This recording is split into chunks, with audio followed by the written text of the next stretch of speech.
네, 마지막 때를 준비하는 성도라고 하는 말씀의 제목으로 오늘 주시는 말씀을 증거하기를 원합니다. 올해 들어서 기상이변으로 기후재난이 지구촌 곳곳을 휩쓸고 있습니다.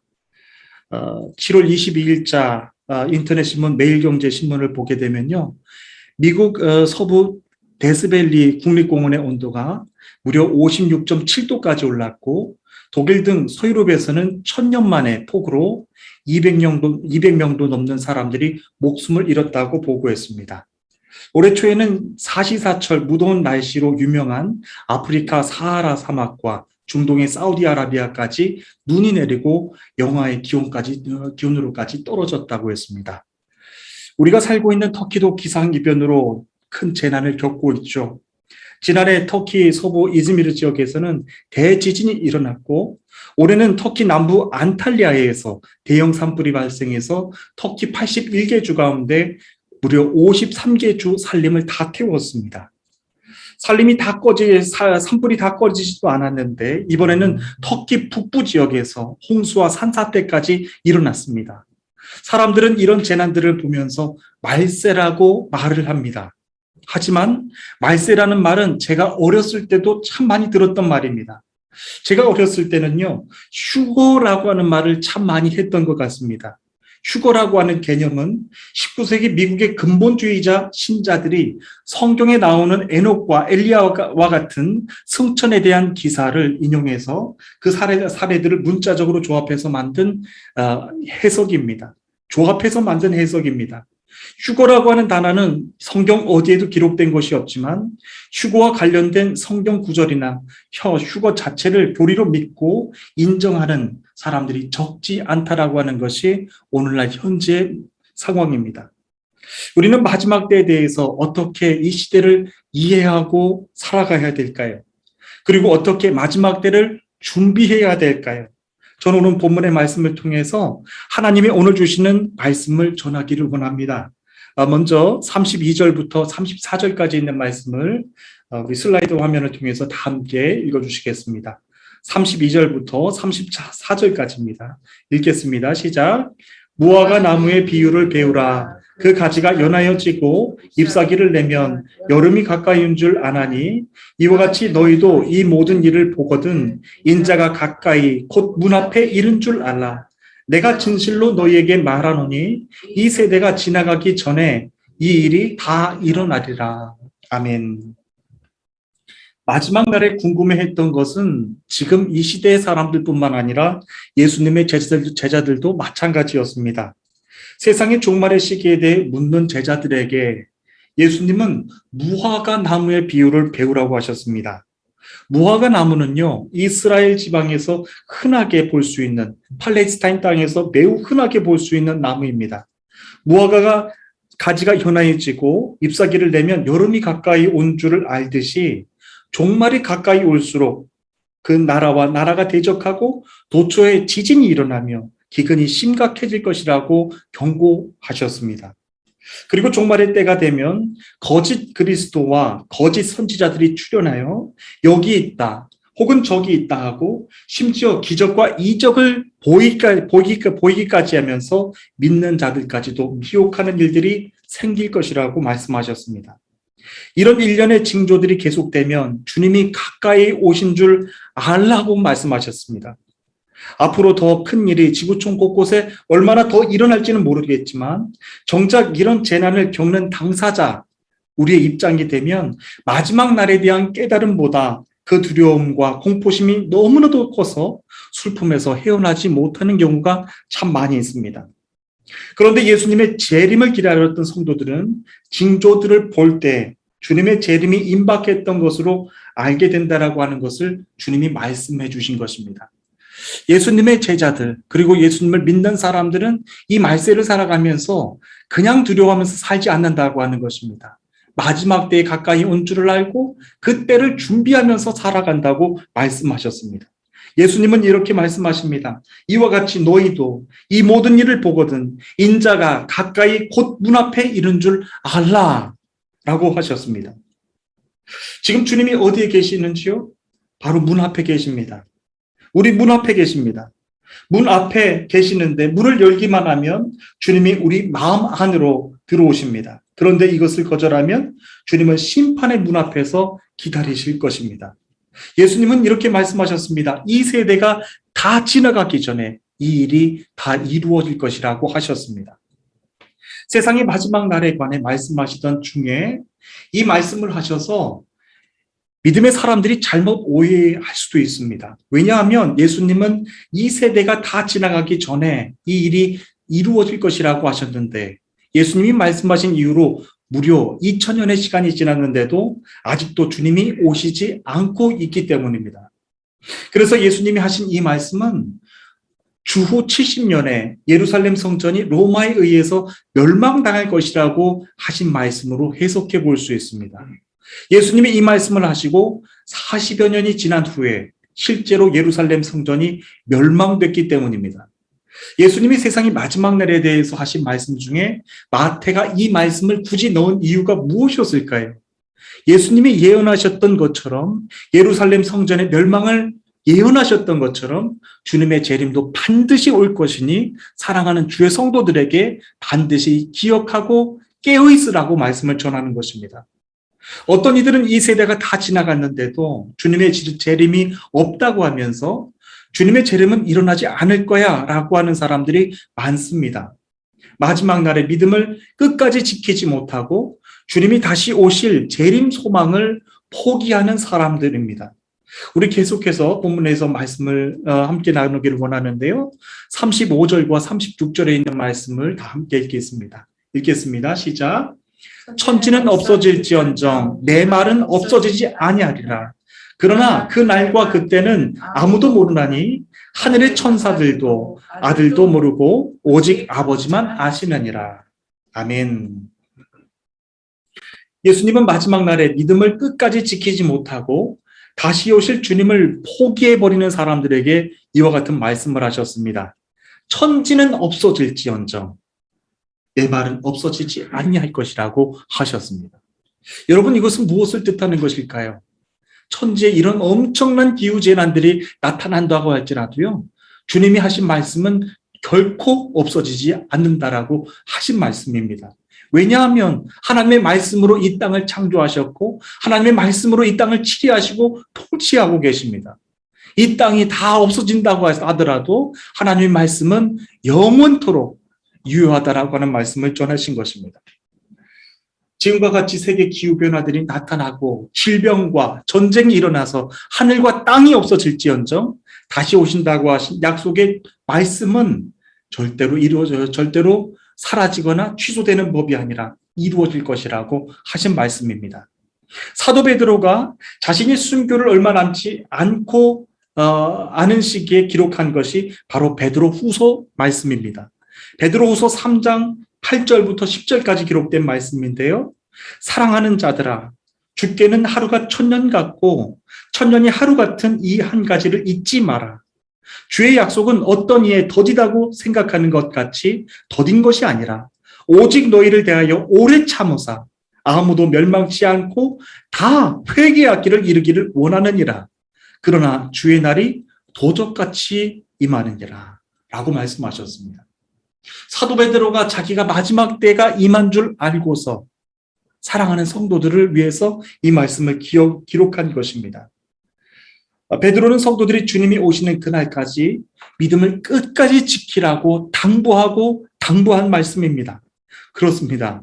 사람의 생각에는 주께서 다시 오시겠다고 약속이 더디 이루어진다라고 할 수 있겠지만 하나님의 시간은 인간의 이해할 수 있는 그런 시간적인 차원과 다른 개념입니다. 하나님께는 하루가 천년 같을 수 있고 천년이 하루가 같을 수 있습니다. 그리고 하나님의 뜻은 한 영혼이라도 더 멸망에 이르지 않기를 원하시면서 그 시기를 기다리고 계십니다.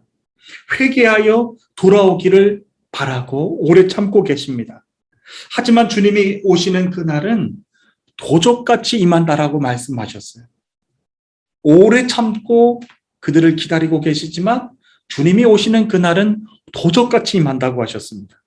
하지만 지난 교회 역사들을 보면요, 주님이 다시 오실 재림의 때를 안다고 주장하는 잘못된 종말론자들로 인하여서 교회가 큰 혼란을 겪었던 시기가 있었습니다.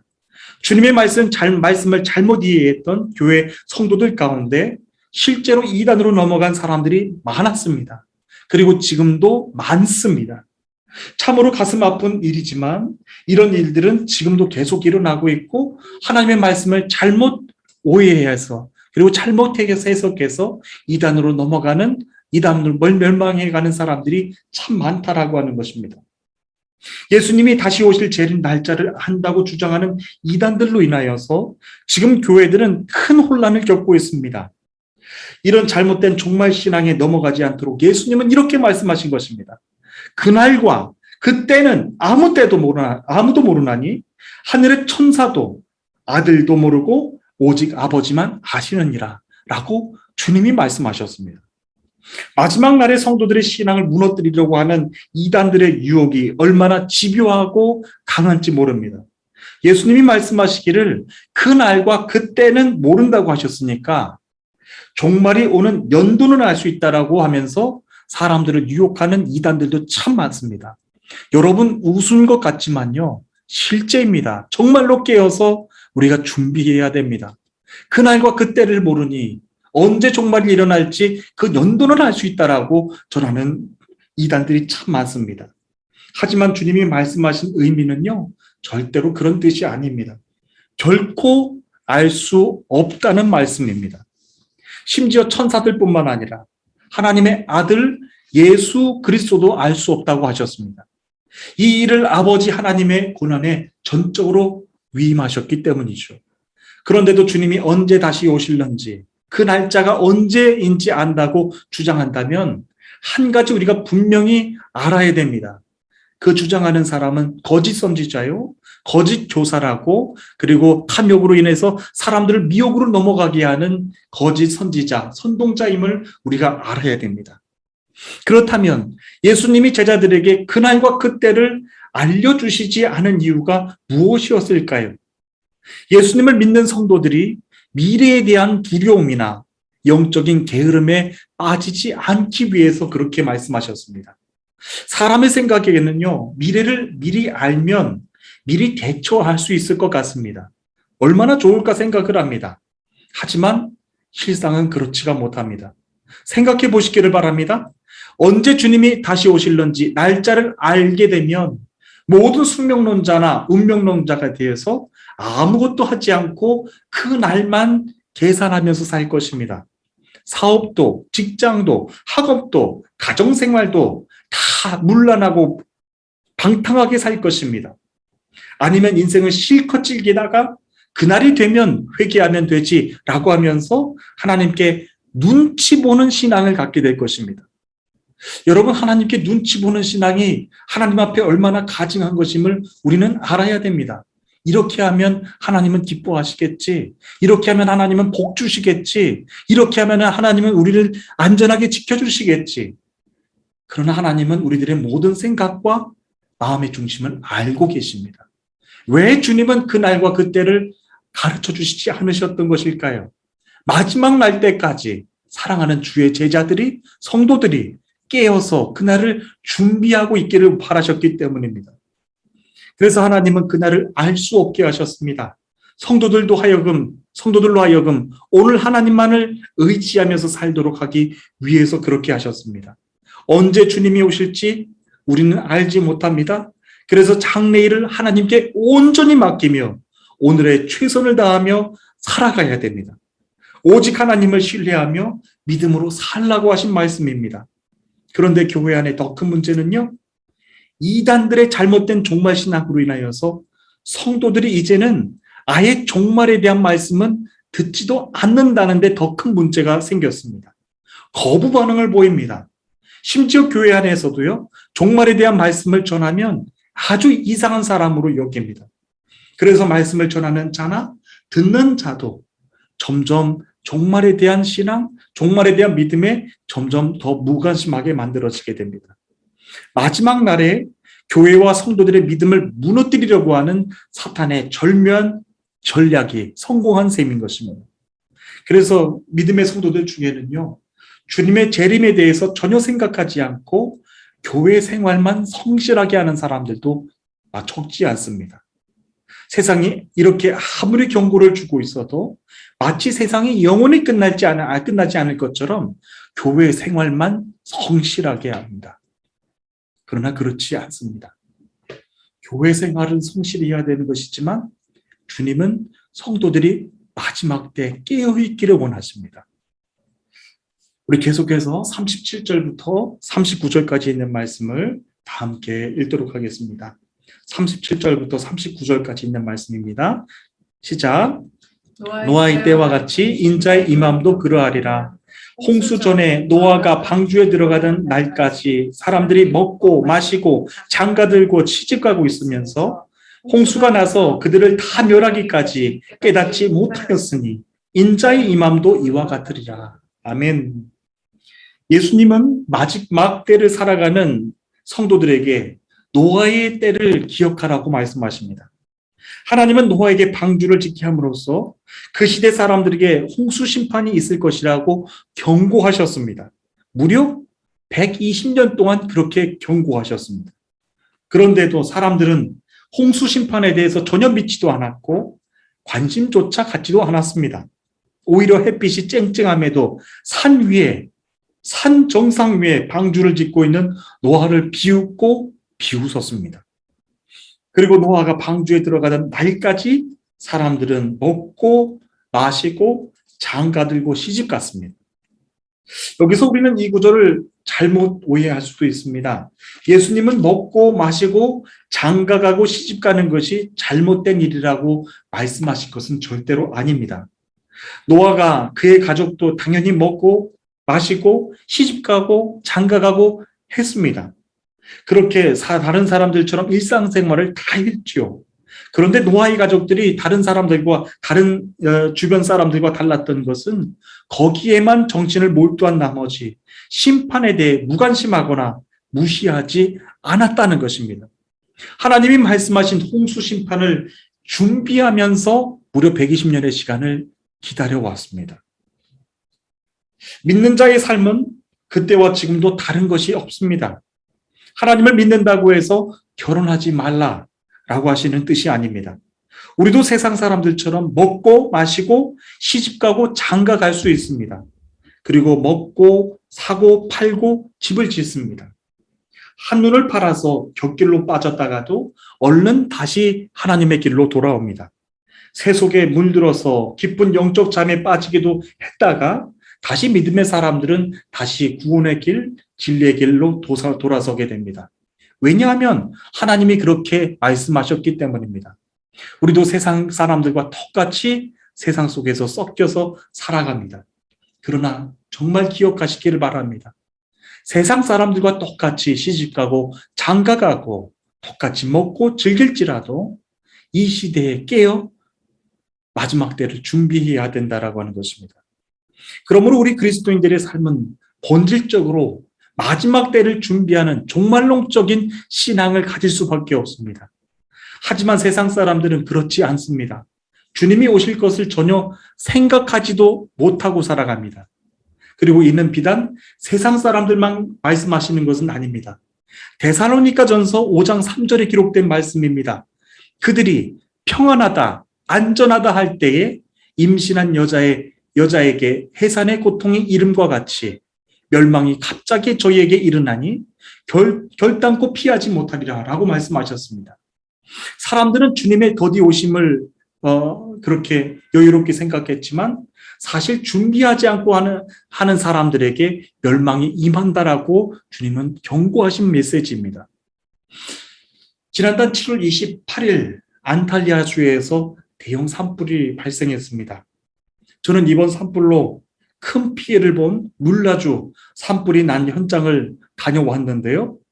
제가 본 건 극히 일부에 불과했지만 저의 눈으로 본 것만 해도 어마어마한 산과 나무들이 새카맣게 아주 지옥과 같이 다 타버렸습니다.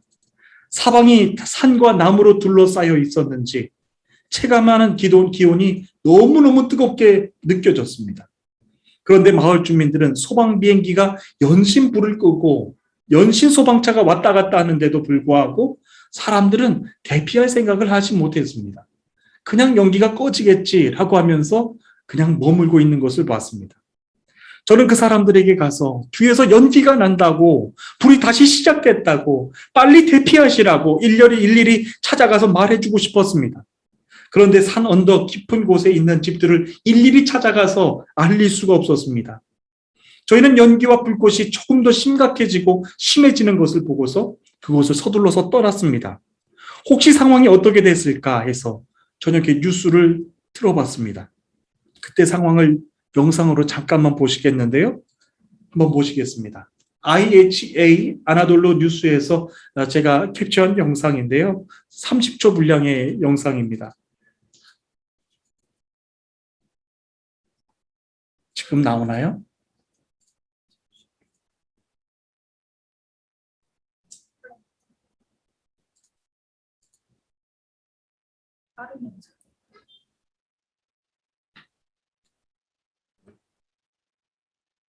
예, 지금 나오나요?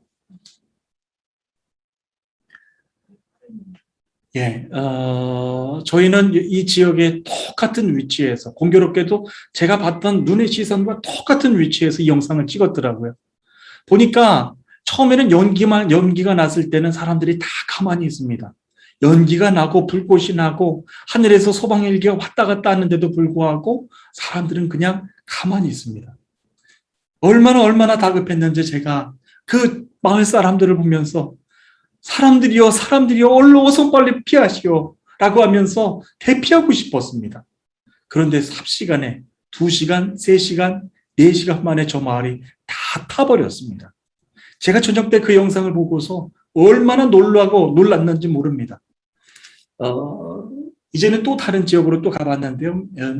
밀라스라고 하는 지역으로 제가 이동을 해봤는데 그 지역에서 이번 산불로 인하여서 집안이 전체가 다 전소된 한 우리 어르신을 제가 볼 수가 있었습니다. 어르신의 영상도 한번 보시겠습니다.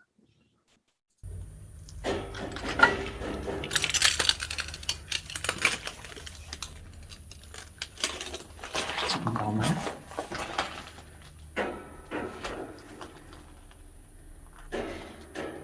네.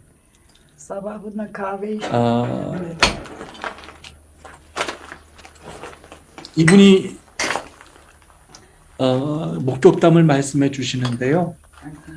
전날 늦은 초저녁 때 멀리 한 40km, 50km에서 불길이 보였답니다. 그래서 40km, 50km에서 불길이 보였는데 설마 자기네 동네까지 올까라고 하는 생각으로 그냥 아무 생각하지 않고 밤에 그냥 잠이 들었답니다. 그런데 그 지역에 강풍이 굉장히 심했습니다. 강풍이 굉장히 심했었는데 새벽 한 3시, 4시쯤 됐는데 하늘에서 6개, 7개, 8개 엄청나게 많은 그 불기둥들이 강풍을 타고서 사방을 다 마치 미사일처럼 사방 온 마을을 다 그렇게 폭격했다라고 하는 것입니다. 이 할머니, 이 어르신이 그 장면들을 보면서 다행히 몸은 피해서 나왔는데 이 장면은 뭐냐면 이 할머니가 장면은 피하고 아침에 와서 그 장면을 보는 거예요. 내 집이 다 탔다. 오늘 이 자리에서 제가 이 접시를 드는데 여기에서 이 접시는 어제 내 남편과 함께 그 아침 식사를 했던 자리인데 하나도 남기지 않고 다 타버렸다라고 하면서 할머니가 눈물이 글썽이셨던 그런 모습을 볼 수 있었습니다. 얼마나 마음이 아팠는지 모릅니다. 얼마나 그리고 마지막 때가 이와 같을 것이라고 하는 마음을 제가 목회자의 심정으로 그 지역을 가보니까요. 마지막 때 정말로 깨어있지 않으면 이렇게 다 죽게 되는구나. 이렇게 다 슬퍼하게 되는구나. 그것을 깨닫지 않을 수가 없었습니다. 저는 이 장면들을 정리해보면서 종말의 때도 이와 같겠구나 라고 하는 생각이 제 가슴을 정말로 두렵게 만들었습니다. 산 너머 바로 뒤에서는 마을 전체를 덮칠 화마가 불과 연기를 내면서 시작되고 있는데 사람들은 설마 하면서 일상생활을 그대로 하고 있는 겁니다. 그리고 또 어르신이 말씀하시기를 불길이 40km 떨어진 곳에서 시작됐는데 설마 여기까지 올까라고 하는 생각으로 그냥 잠들었던 것이죠. 그런데 얼마나 그 불기둥을 보면서 놀랐을까요? 40km에서 시작된 불길이 여러분 강풍이 대단했습니다. 산이 전체가 다 탔는데요. 거기에서 날라온 그 불기둥들이 모든 마을들을 다 태워버렸습니다. 여러분들이 보시는 그 집처럼 모든 것들이 하나도 남김없이 다 타고 말았습니다. 마지막 때 내가 하나님을 믿는다라고 하는 것 절대로 중요하지 않습니다. 그것이 마지막 날에 나를 살릴 수 있는 명제가 될 수 없습니다. 마지막 날까지 주님이 오시는 그날까지 반드시 깨어있는 성도가 되어야 된다라고 하는 것입니다. 저는 그 장면을 보면서 우리 사랑하는 성도님들 정말로 모든 이들이 깨어나기를 바랍니다. 믿음을 가지는 것, 믿음을 갖고 있는 것 중요합니다. 그러나 마지막 때를 깨어서 준비하는 것이 더 중요하다라고 하는 것을 전하고 싶은 것입니다. 우리 이어서 우리 마지막으로 40절부터 44절까지 있는 말씀을 다 함께 읽어주시면 감사하겠습니다. 40절부터 44절까지입니다. 읽겠습니다. 시작. 그때 두 사람이 밭에 있음에 한 사람은 데려가고 한 사람은 버려둠을 당할 것이요. 두 여자가 맷돌질을 하고 있음에 한 사람은 데려가고 한 사람은 버려둠을 당할 것이요. 그러므로 깨어 있으라. 어느 날에 너희 주가 임할는지 너희가 알지 못함이라. 너희도 아는 바니 만일 집주인이 도둑이 어느 시각에 올 줄을 알았더라면 깨어 있어 그 집을 뚫지 못하게 하였으리라. 이러므로 너희도 준비하고 있으라. 생각하지 않은 때에 인자가 오리라. 아멘. 네, 정말 그렇습니다.